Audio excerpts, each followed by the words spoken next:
Woman applying gray foundation to her face, then she puts on black lipstick, and finally the whole body is gray. Takes out the mirror for a closer look, checking before leaving the house. A woman lives in Pleasantville. It's a world without color. One day while playing cards, the woman sees that the cards in her hand are red. The woman panics. Why is there color in a world without color?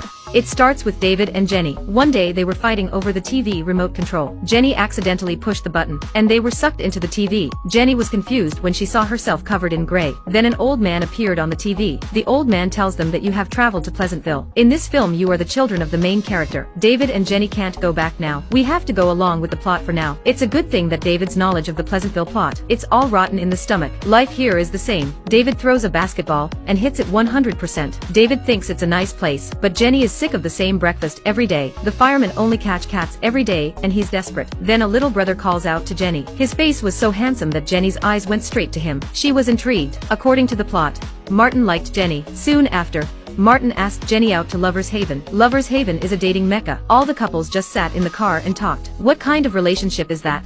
Jenny decides to do something different. A deeper relationship. The couples next to her were amazed. They'd never seen anything like it. There were a lot of mixed feelings, but Martin's heart was full of joy. And on the way home to find the uncolored Pleasant Valley, a red rose had grown. When my mother was playing cards, she saw that all the cards in her hand were red too, because she had never seen color before. People thought it was a disease. Went to the hospital for closer examination. Mom found out the source of the color was Lover's Harbor, so she asked her daughter Jenny about it. Jenny told her what happened last night, because Mom and Dad had never experienced it before. He had only imagined it during the evening bath. That's when the yard burst into flames. David rushed to the fire brigade, but they didn't know what the fire was. David was so desperate that he said a cat was hanging from a tree. They were quickly dispatched, but the firemen, who had never seen a fire before,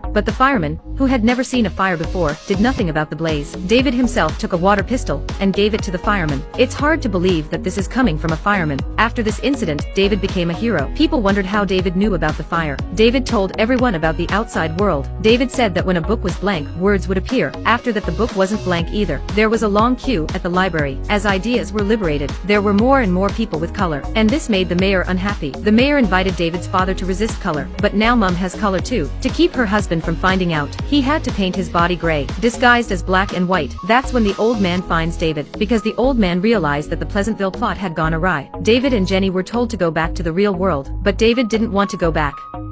He wanted to change it. This day my mother was being followed by a group of gangsters. They were swearing, as the punks were about to strike, and the next moment, the punks saw the colorful blood and fled in fear. Mom pulled out the mirror. David found that where there is anger and deep love, there would be color. And that's when a picture of Mom appeared on a wall in the street. There was a flurry of insults. They smashed the wall and smashed the studio to pieces. But at the same time more and more colors appeared in Pleasant Valley. Pink woods and green lawns, purple water lilies and red roses. More and more people were becoming colorful. The mayor felt that things were getting out of hand. He called a meeting and called for a boycott of color. They went around driving out people of color, burned all the books, making unequal treaties. In the face of the mayor's crackdown, David and the others had to hide in their homes. But hiding was not an option, so David and the painter took advantage of the late night. They painted the walls of the mayor's house with color. The next day people looked at the colorful wall. There was more and more controversy, but the two men were also taken to jail. The mayor read out David's crimes in court. David denied them all. David came to his father. He confronted his father with the love of his mother. The father looks at his beautiful wife, and she sheds tears. Instantly the father had color too.